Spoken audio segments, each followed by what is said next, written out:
तो जो हमारा वो आर्टेरियल डिजीज़ है, तो आर्टेरियल डिसऑर्डर में क्वेश्चंस देखते कहाँ कहाँ से आते हैं। पेरिफेरल आर्टरी ओक्लूजन्स के 5P क्या होता है। अगर आर्टरी का ओक्लूजन हो जाए तो पेन तो होगा, पैलर ब्लड सप्लाई नहीं हो जाएगा, मसल्स काम करेगा, पैरालिसिस, पल्स नहीं फील कर पाओगे, पल्सलेसनेस, और दूसरा मसल वीकनेस, पारस्थीसिया। ओके, एक नया 6P भी ऐड करना चाहते हो तो ऐड कर लो, that is called पोइकिलोथर्मिया।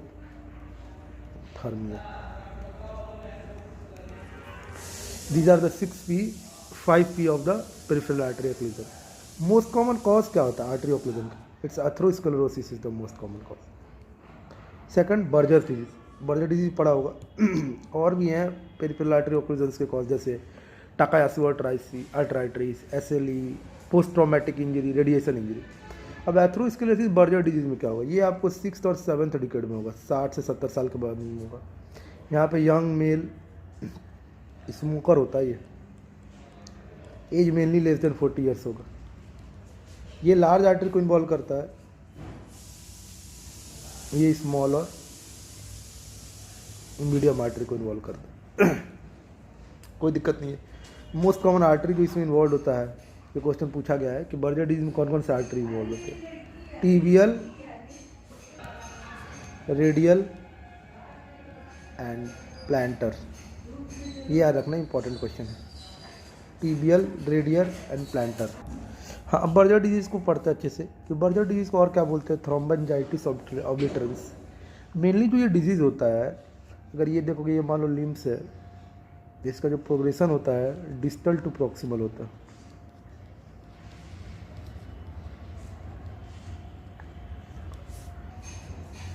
Distal to proximal involve किसको करता है? आर्टरी को मेनली इन्वॉल्व करता है।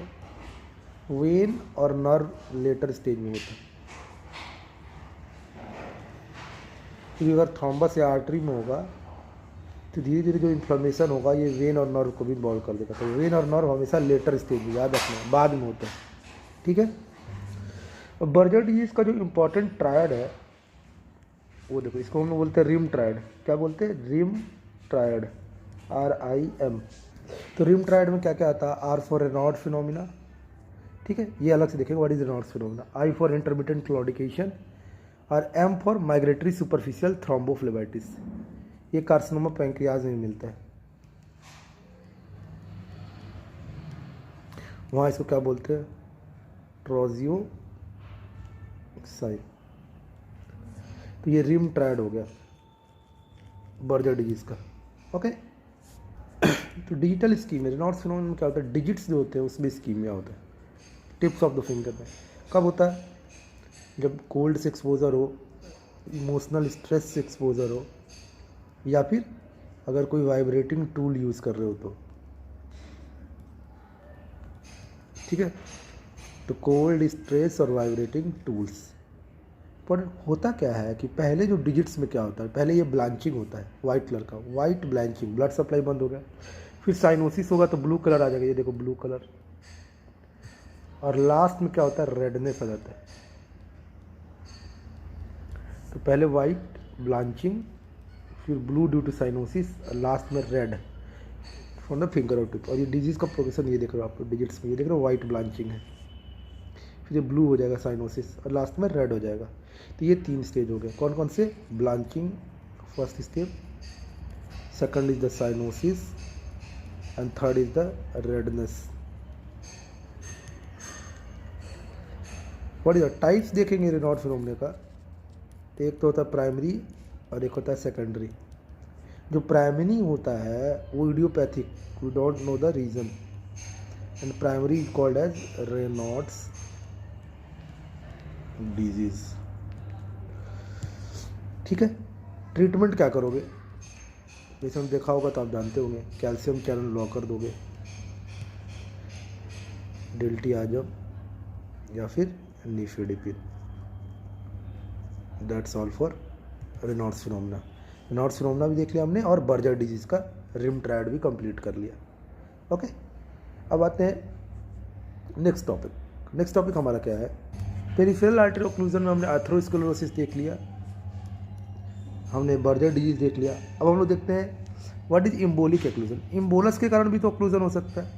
तो अगर ये इम्बोलस ब्रेन में जाएगा तो क्या करेगा, ट्रांजिएंट इस्कीमिक अटैक या फिर स्ट्रोक, सबको पता है। रेटिना में आता है तो क्या बोलते हैं इसको, फंडिंग मिलता है वहाँ पे, एमोरोसिस फ्यूगैक्स। और मेजेंट्रिक वेसल्स का अगर एक्लूजन होता है तो क्या होगा, इस्कीमिया हो जाएगा और गैंग्रीन हो जाएगा, किसका, बॉयल का, gangrene of bowel, small boil.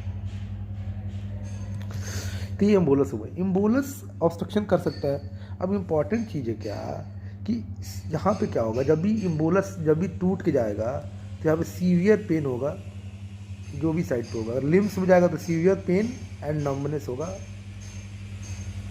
Limbs में, और distal pulse is not palpable.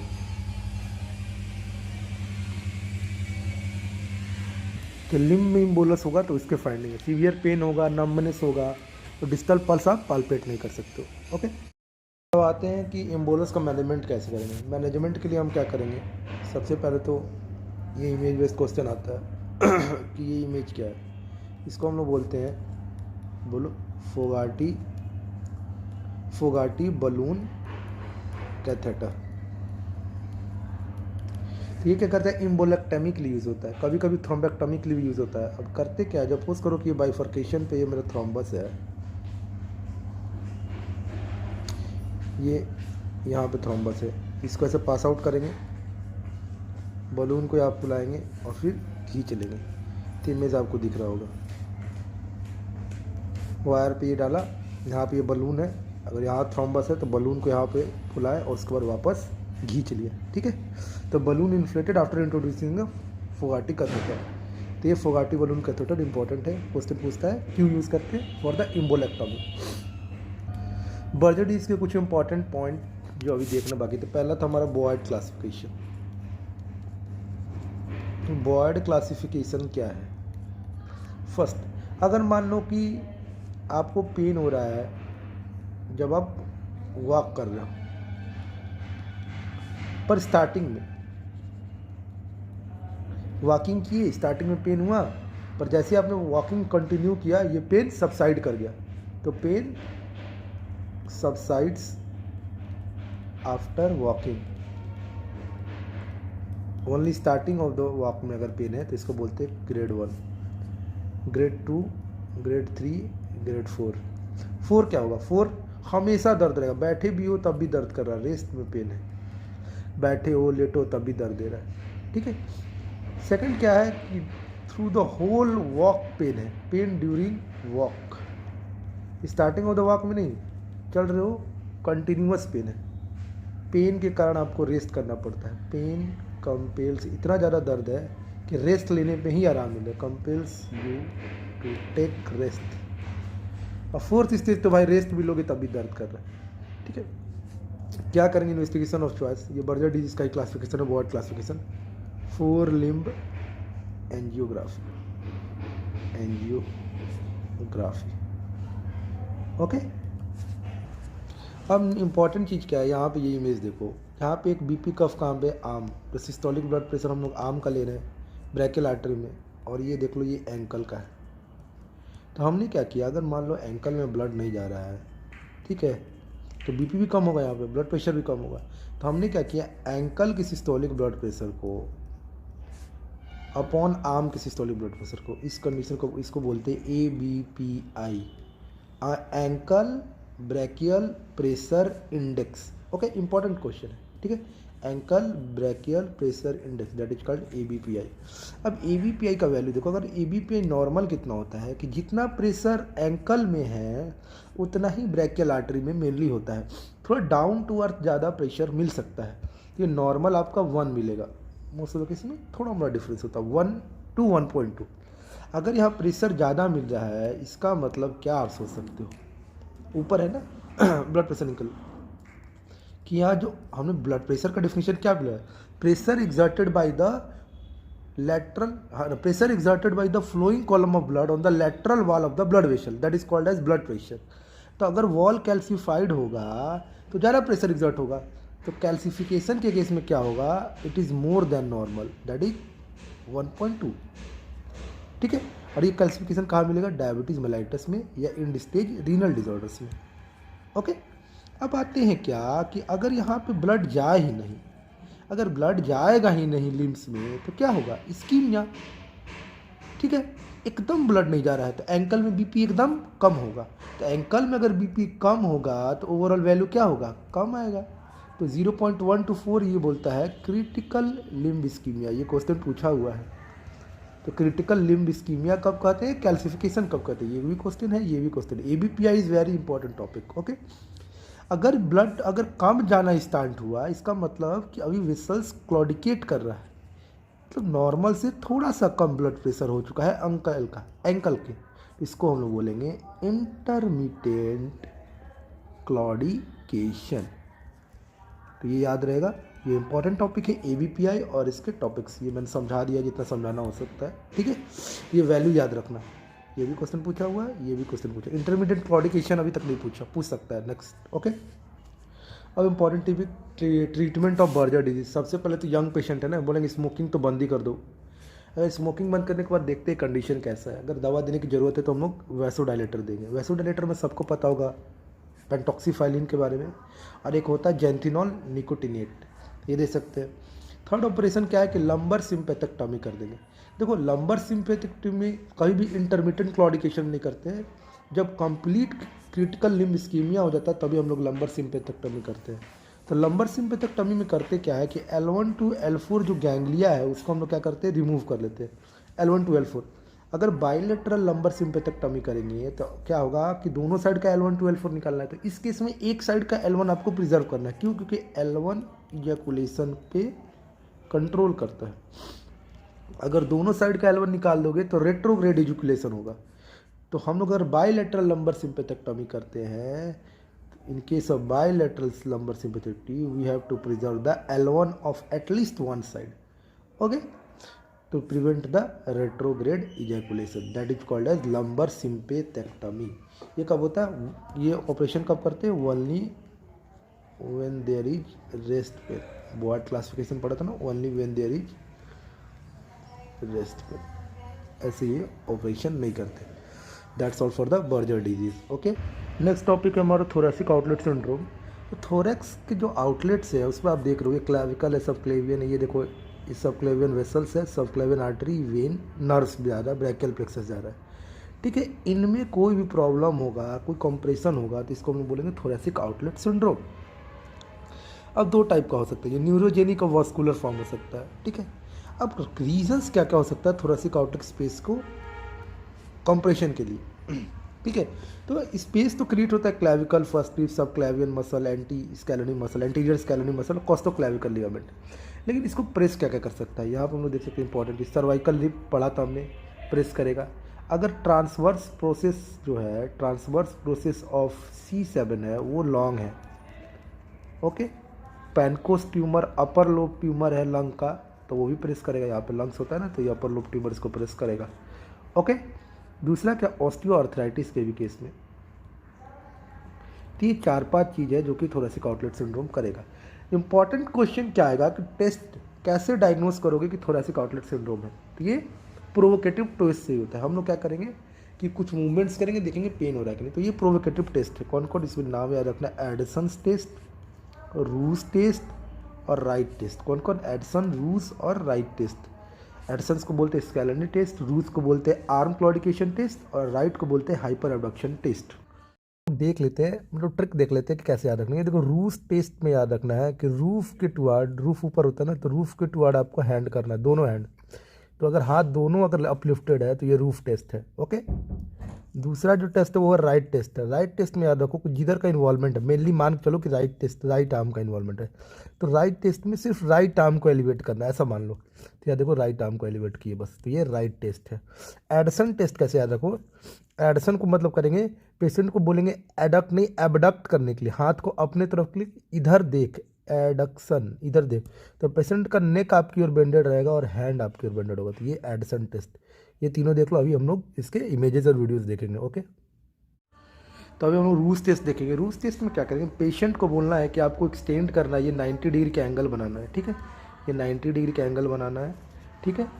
और उसके बाद एक्सटर्नली रोटेट करके रखना, बाहर की तरफ हैंड को रोटेट करना है, और अपने ये जो तुम्हारा ये हैंड है, हैंड को कंप्रेशन करना है, ठीक है। ये मल्टीपल टाइम फ्लेक्स और डिफ्लेक्ट, फ्लेक्स और एक्सटेंड करना है, ठीक है। उसके बाद नोटिस क्या करना है कि एनी चेंज है कि नहीं पेरिफेरी में, पेरिफेरी में कोई चेंज है कि नहीं, कोई ब्लांचिंग दिख रहा है कि नहीं, कोई ऑब्स्ट्रक्शन दिख रहा है नहीं, या कोई आर्टेरियल कॉम्प्रोमाइज़ दिख रहा है कि नहीं। जिस साइड में टेस्ट करना है उस साइड में खड़ा रहना है, तो जिस साइड में टेस्ट करो उस साइड खड़ा हो। उसके बाद पेशेंट को नेक को उस साइड बोलो एक्सटेंड करने के लिए, पीछे की तरफ देखने के लिए। उसके बाद आप पल्स, ये पल्स पेट करो, ठीक है, पल्स पालपेट करो। उसके बाद धीरे धीरे लिम्ब का एलिवेशन करना है, ओके। अगर इस कंडीशन में ये नेक एक्सटेंडेड है आपके तरफ और ये पल्स अगर एब्सेंट या डिक्रीज हो जाए रेडियल पल्स, तो इसको हम लोग बोलेंगे एडिसन्स पॉजिटिव, ओके। तो ये एडिसन्स टेस्ट है। तो ये टेस्ट है हमारा राइट टेस्ट, ओके। तो राइट टेस्ट को कैसे याद रखेंगे, बस राइट आर्म को ऐसे फ्लेक्स किया, फ्लेक्स करने के बाद इस कंडीशन में अगर फ्लेक्स करके आप रेडियस पल्स करोगे तो यहाँ पे जो पेक्टोरलिस माइनर का टेंडन स्ट्रेच होगा, ओके। और उसके बाद रेडियल पल्स को आप देखो कि रेडियल पल्स में कोई चेंजेस आ रहा है कि नहीं। अगर कोई चेंजेस है तो थोरेसिक आउटलेट सिंड्रोम हो सकता है। नेक्स्ट में क्या करोगे कि इस पूरे आर्म को आप एक्सटेंड करोगे, एल्बो पे एक्सटेंशन करोगे, ओके। देखते आगे, जब आप आर्म को हाइपर एक्सटेंड कर दे रहे हो यहाँ पे अपलिफ्ट करके, अभी भी पल्स देख रहे हैं, तो इस टाइम कंडीशन में कोस्टोक्लेविकुलर स्पेस प्रेस्ड रहता है। इसको हम लोग बोलते हैं, ये टेस्ट हमारा कौन सा है, Wright test. Because Wright test में सिर्फ और सिर्फ राइट आर्म जो इन्वॉल्व साइड है उसको इन्वॉल्व करते हैं, that is called Wright test. और टेस्ट देख लिया हमने, राइट, रूज और एडिसन्स। अब आते हैं बात करने, इससे ज़्यादा कुछ नहीं जाता। सर्जिकल इंटरवेंशन कब करेंगे, जब भी कोई कंजर्वेटिव मैनेजमेंट नहीं कर पा रहे, तो इस केस में आप सर्जिकल मैनेजमेंट करो। हाँ, थोरेसिक आउटलेट सिंड्रोम में क्या होता है ना, मेनली अल्नर नर्व प्रेस होता है, C8T1। तो medial side of the arm में पेन होता है, फोर आर्म में और हैंड में पेन होगा, ठीक है। एट्रोफी मिलेगा आपको मेनली किस साइड में, अगर मीडियल है तो हाइपोथीनर एस्पेक्ट में एट्रोफी मिलेगा। ये दो चीज़ याद रखना, क्वेश्चन। आर्टेरियल कंप्रेशन होगा तो 5P मिलेगा, पेन, पैलर, पल्सलेसनेस, पैरालिसिस और पैरस्थीसिया। और अगर वेनस फॉर्म में होगा तो पेन, साइनोसिस और एडिमा होगा। टेस्ट हमने देख लिया, टेस्ट इंपॉर्टेंट है, ओके। ये क्वेश्चन आएगा, ये इमेज आपको रहेगा, ठीक है, बोलेगा कि हमने मेजेंट्रिक आर्टेरियोग्राफी किया है,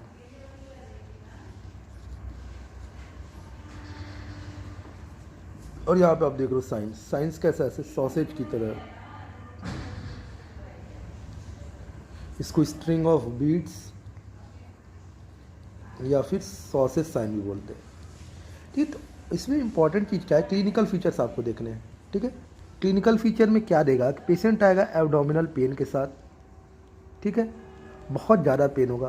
दूसरा चीज़ क्या मिल सकता है, इसको मेलिना मिल सकता है या हेमेटोचीजिया मिल सकता है। उसके बाद आपने इसका क्या किया, आर्टेरियोग्राफी किया, और आर्टेरियोग्राफी पे आपको ये साइन मिल रहा है, that is string of beads appearance. तो ये कौन से आर्टरी का ऑक्लूजन के कारण होता है, यही क्वेश्चन है बस। तो ये याद रखना, superior mesenteric artery occlusion, okay, that is called, इसको बोलते हैं सुपीरियर मेजेंट्रिक आर्टरी ऑक्लूजन। अब इसमें क्या करेंगे, आपको जो स्पाज्म आया हुआ है वेसल में, उसको आपको क्या करना है, ठीक करना है। तो ट्रीटमेंट में क्या करते हैं, पेपावेरिन इन्फ्यूज़न।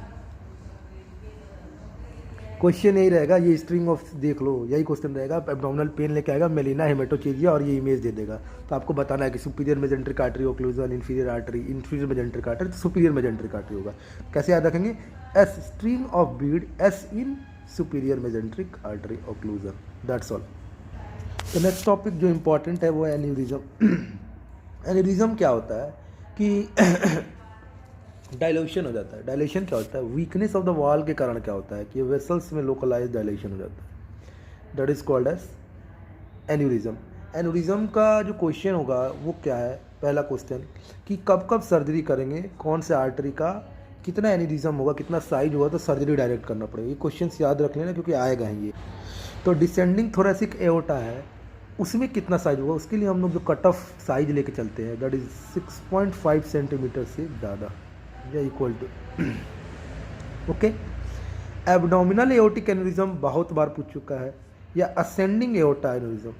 एब्डोमिनल या असेंडिंग एओर्टिक एन्यूरिज्म, इसका कट ऑफ वैल्यू है 5.5 सेंटीमीटर से ज़्यादा का डायलेशन होता है। तो iliac artery aneurysm, iliac 3.5 centimetre.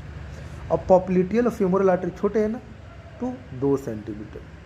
अब माइकोटिक एन्यूरिज्म क्या होता है, इन्फेक्शन के कारण जो एन्यूरिज्म हो उसको हम लोग बोलते हैं माइकोटिक एन्यूरिज्म। इसका मोस्ट कॉमन साइट क्या होगा, खुद से सोचना, इन्फेक्शन ज़्यादा कहाँ होता है, इलियक रीजन में। तो अब कौन सा आर्टरी होता है, फेमोरल आर्टरी। तो femoral artery is the most common site for the mycotic aneurysm. Okay, 3-4 one liner question देख लेते हैं। तो सबसे पहला क्वेश्चन कि मोस्ट कॉमन वेसल जिसमें एन्यूरिज्म होता है, तो ये याद रखना, सर्कल ऑफ विलस, ब्रेन में। ओवरऑल सबसे ज़्यादा एन्यूरिज्म यही देखने को मिलता है। ठीक है, नेक्स्ट क्वेश्चन क्या पूछेगा, इसमें बताओ most common site extracranial other than brain कहाँ मिलता है। तो ये देखो, ये मान लो एब्डोमिनल एओर्टा है, ये रीनल सप्लाई है, तो रीनल आर्टरी के जस्ट नीचे इस रीजन में, इसको क्या बोलते हैं, infra renal aorta. Renal artery के निकलने के बाद जो पार्ट है एओर्टा का, उसको बोलते हैं। Most common site of peripheral artery aneurysm, peripheral is for popliteal artery. Mycotic हमने देख लिया, it's femoral artery. That's all for aneurysm. Aneurysm के टाइप्स क्या है, true aneurysm, all 3 layer involve है तो ट्रू एन्यूरिज्म बोलते हैं। ट्रू, इंटिमा, मीडिया, एडवेंटिशिया, तीनों layer of the artery involve है। सूडो कब बोलेंगे, सूडो या फॉल्स एन्यूरिज्म, जब 3 लेयर इन्वॉल्व नहीं है, 3 लेयर इन्वॉल्व नहीं है। माइकोटिक एन्यूरिज्म देख लिया हमने, ठीक है। डिसेक्टिंग एन्यूरिज्म किसको बोलते हैं, डिसेक्टिंग एन्यूरिज्म, ठीक, डिसेक्टिंग एन्यूरिज्म को जिसमें डिसेक्शन भी मिले, मतलब क्या हुआ कि एक फॉल्स ल्यूमन का क्रिएशन हो गया। ये 1 2 3 पार्ट है ना, तो यहाँ पे तुम्हारा क्या हो रहा है, एक फॉल्स ल्यूमन का क्रिएशन हो जा रहा है। कैसे, ये देखो, that is called dissecting aneurysm. Okay, fusiform क्या हो गया, सिमेट्रिकल एनलार्जमेंट हो गया, होल फॉर्म हो, पूरे आर्टरी में एक सिमेट्रिकल एनलार्जमेंट हो गया, दैट इज कॉल्ड फ्यूजिफॉर्म। ये तीनों लेयर हो गए, 3 लेयर्स, ठीक है, that is called fusiform aneurysm. अगर सेकुलर किसको बोलेंगे, जब only 1 part of the arterial circumference को इन्वॉल्व करे, that is called secular aneurysm. तो एन्यूरिज्म ये कंप्लीट है। ओके, एक क्वेश्चन है कि ट्रॉमा में, क्योंकि ट्रॉमा क्वेश्चंस बहुत जा रहे हैं, तो ट्रॉमेटिक एओर्टिक रप्चर होता है, उसका मोस्ट कॉमन साइट क्या है, most common site of traumatic aortic rupture. तो ये क्या है, एडजेसेंट टू, बस याद रखना, एडजेसेंट टू लिगामेंटम आर्टेरियोसम। ये क्वेश्चन पूछा जा चुका है लेकिन इंपॉर्टेंट है, इसलिए लगा दें कि ट्रॉमेटिक में सबसे ज़्यादा कहाँ फाइंडिंग मिलती है, ट्रॉमेटिक एओर्टिक रप्चर में रप्चर सबसे ज़्यादा कहाँ होता है। Okay, done.